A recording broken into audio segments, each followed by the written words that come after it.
Bonjour à tous, on se retrouve pour notre tout premier podcast. Ce sera l'occasion pour nous de parler projet immobilier neuf. Aujourd'hui, on vous explique toutes les étapes d'achat pour devenir propriétaire. C'est parti!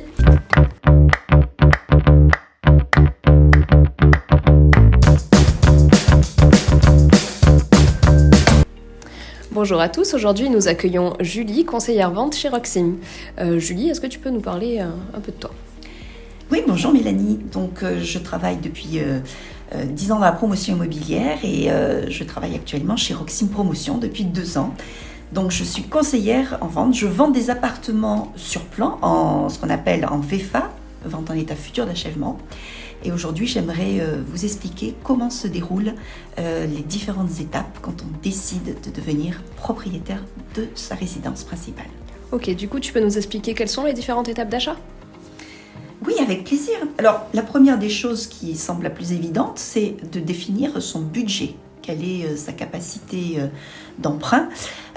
Pour ce faire, souvent, les clients se tournent d'abord vers leur banque, qui ont une bonne connaissance de leur compte et de la façon dont ils les gèrent, surtout.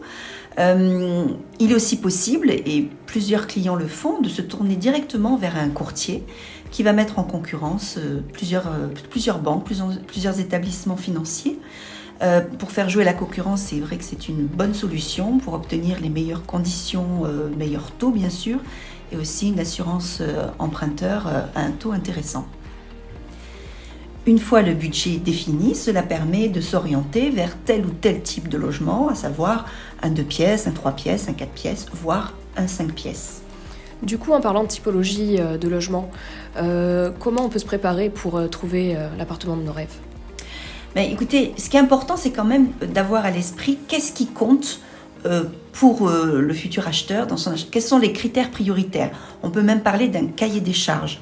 Un cahier des charges, ce sont différents critères que l'acheteur potentiel va définir lui-même par rapport à ses besoins, par rapport à son mode de vie. Ça peut être par exemple un appartement qui est au calme, qui ne présente pas de vis-à-vis ou qui a un grand extérieur ou même un rez-de-jardin.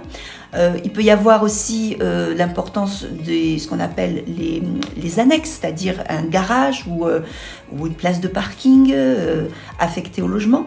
Donc tous ces critères-là, ce cahier des charges, ce sera à moi ensuite, en tant que conseillère vente, d'en tenir compte, d'intégrer ces besoins dans les propositions que je vais faire de plan et de prix à ce client. Très bien, une fois que j'ai défini mon budget et mon cahier des charges et trouvé mon bien idéal, qu'est-ce qui se passe ? Eh bien, suite à un premier rendez-vous donc, avec les clients et aux différentes propositions faites, le client va marquer un intérêt pour un plan, un prix qui répond à, alors pas forcément 100% son cahier des charges, mais en tout cas aux critères incontournables sur lesquels il ne veut pas faire de concessions. La deuxième étape consiste à réserver le bien, c'est-à-dire on va signer un contrat de réservation qu'on appelle compromis de vente quand on achète des biens déjà construits, dans l'ancien comme l'on dit, mais c'est la même chose. C'est un pré-contrat qui va permettre de s'engager sur une vente définitive qui se traduira une fois l'obtention du prêt faite par une signature chez le notaire. Mais il y a plusieurs précisions à apporter avant de passer chez le notaire. Merci Julie pour ces détails, mais je voulais savoir à quel moment on doit payer son appartement. Alors, en ce qui concerne les versements ou les appels de fonds que vous devez faire, il y a quand même un versement qu'on appelle un dépôt de garantie, qui est un paiement via chèque ou virement qui se fait au moment de la signature du contrat de réservation, c'est-à-dire le compromis de vente. Voilà, ce dépôt de garantie, il est encaissé sur un compte ouvert au nom du client, chez le notaire ou chez la banque en charge de l'opération immobilière. Ça, c'est le premier versement. Ensuite, vous allez, une fois votre prêt obtenu, s'il est obtenu, vous allez pouvoir prendre rendez-vous chez le notaire pour la signature de l'acte définitif.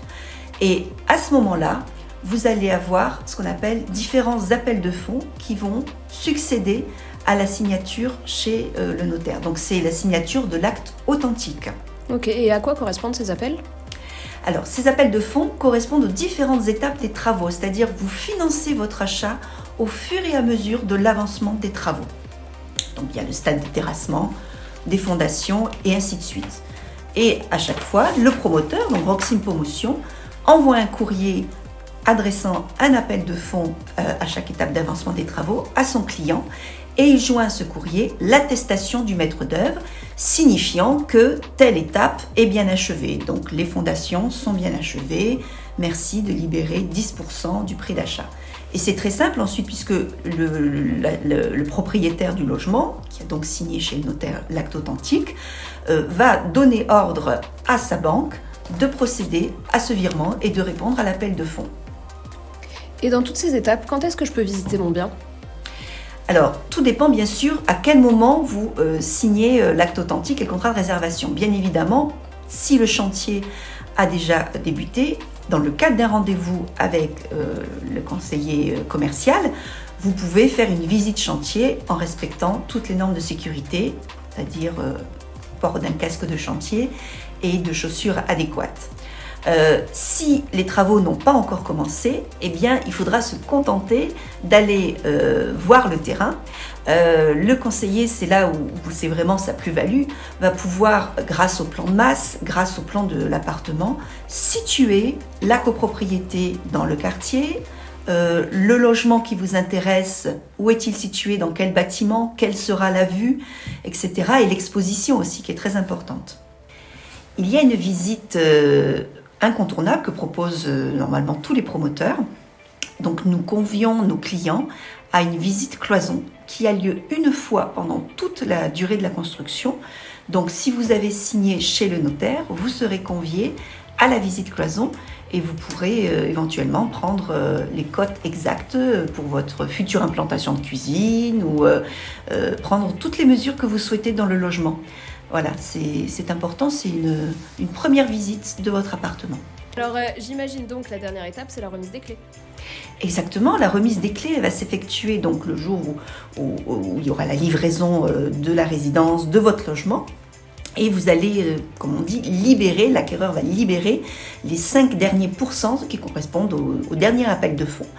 On vous remet les clés et vous êtes officiellement propriétaire de votre logement. Et est-ce qu'on peut changer d'avis, renoncer à ce logement ?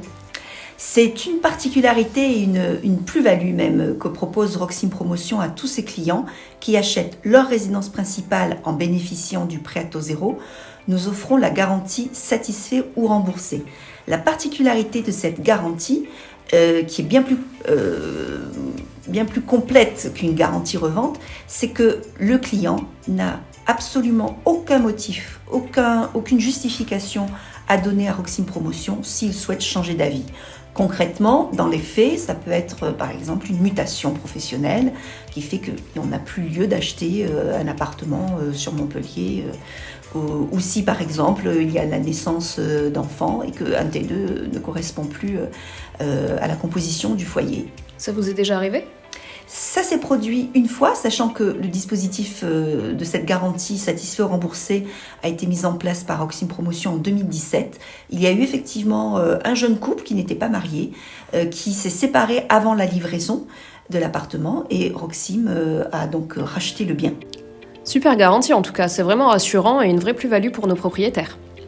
En tout cas, merci Julie pour ton temps, de nous avoir éclairé sur ces nombreux sujets. Merci à nos auditeurs, sûrement de futurs propriétaires. Et du coup, je vous dis à bientôt pour de nouveaux podcasts.